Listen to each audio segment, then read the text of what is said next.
ஒரு அமைதியான கிராமத்தின் ஓரத்தில் அலைந்தாடும் காற்று வெள்ளை மரங்களின் இலைகளில் மெதுவாக இசைப்பாடி காலை சூரியன் பொன்னிற ஒளியை பூமியில் பரப்பிக் கொண்டிருந்த போது அங்கு ஒரு மென்மையான மனம் கொண்ட பெண் வாழ்ந்தாள். அவள் ஒரு குழந்தை பெற வேண்டும் என்ற ஏக்கத்தில் நாள்களை கழித்தாள். ஒவ்வொரு மாலையும் ஜன்னல் அருகே அமர்ந்து தங்கள் குஞ்சுகளுக்கு உணவு கொண்டு வரும் பறவைகளை பார்த்து தனது ஆசைகளை வானத்திடம் மெல்லிசையாகச் சொல்வாள்.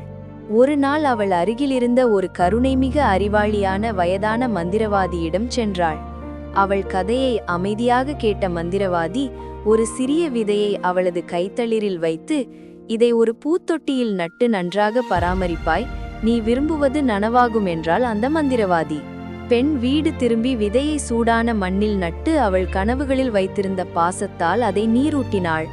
சில நாட்களிலேயே ஒரு அழகான கொய்யாப்பூ போன்ற செம்மை நிற மொட்டு தோன்றியது. அது உள்ளே ஏதோ ரகசியத்தை வைத்திருப்பது போல் மெல்ல ஒளிர்ந்தது. ஒரு காலை முதல் சூரிய கதிர் அதனை தொட்டதும் அதன் இதழ்கள் மெதுவாக விரிந்தன. அந்த மலரின் உள்ளே அவள் பார்த்தது அவள் வாழ்நாளில் இதுவரை கண்டதிலேயே மிக அழகான ஒரு சிறுமி.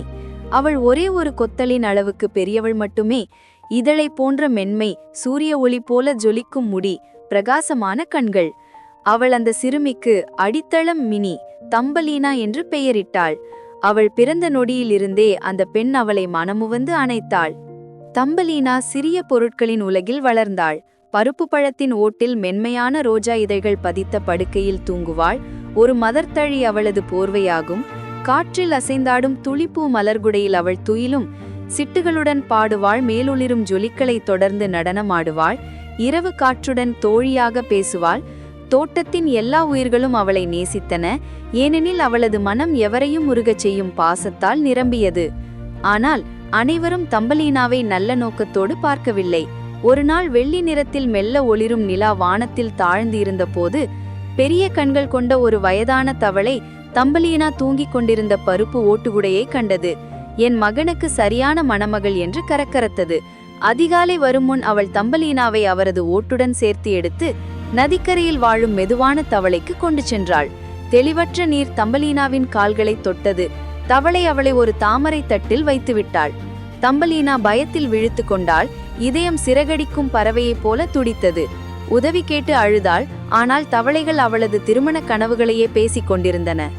ஆனால் நதியில் வாழும் மற்ற உயிர்கள் தம்பலீனாவின் நற்குடத்தை நேசித்ததால் அவளது துயரத்தை பொறுக்க முடியவில்லை. சிறிய மீன்கள் சேர்ந்து தாமரை தட்டின் காம்பை மென்று வெட்டவிட்டன. நீரோட்டம் அதை தொலைக்கி எடுத்துச் சென்றவிட தவளைகள் கவனிக்கவே இல்லை.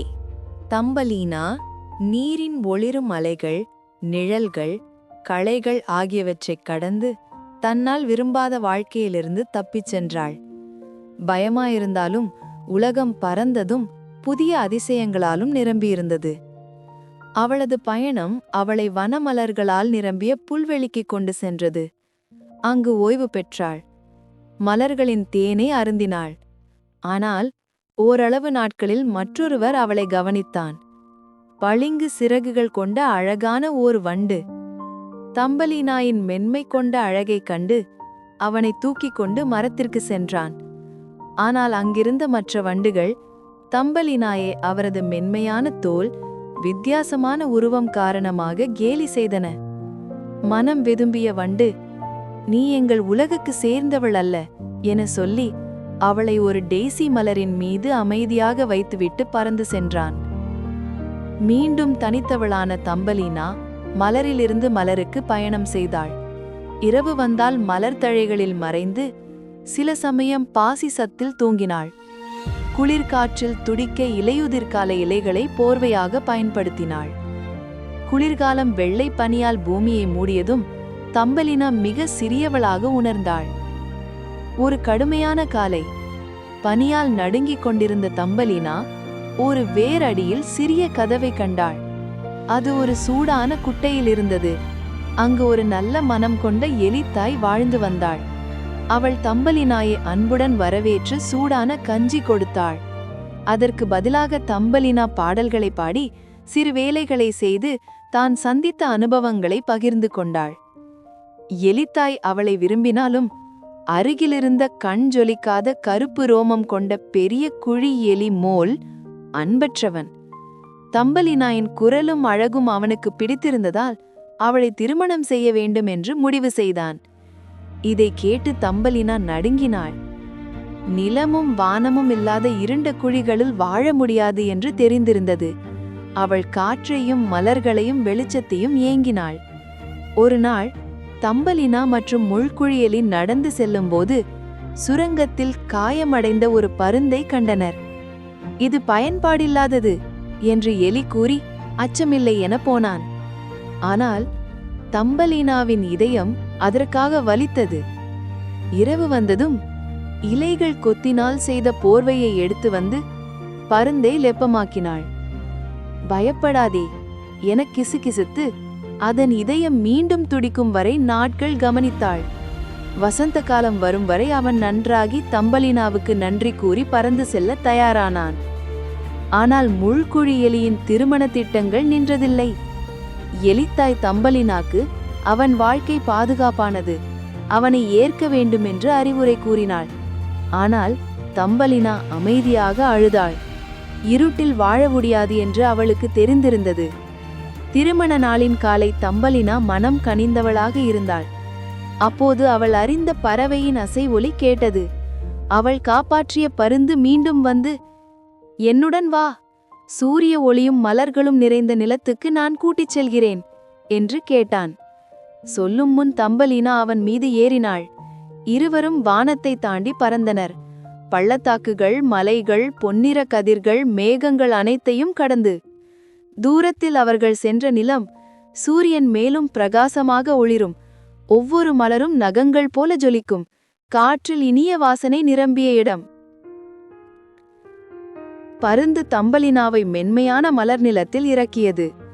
அங்கு படிகளின் பின்புறத்திலிருந்து மணி ஒலியைப் போன்ற சிரிப்புகள் கேட்டன. வானவில் நிறச் சிறகுகள் கொண்ட தம்பலினா அளவுக்கு சமமான சிறிய மலர் மக்கள் அவளிடம் வந்தனர். அவர்களில் ஒருவன் வசந்த காலத்தின் வெப்பத்தை போன்ற கண்கள் கொண்ட அழகான மலர் இளவரசன்.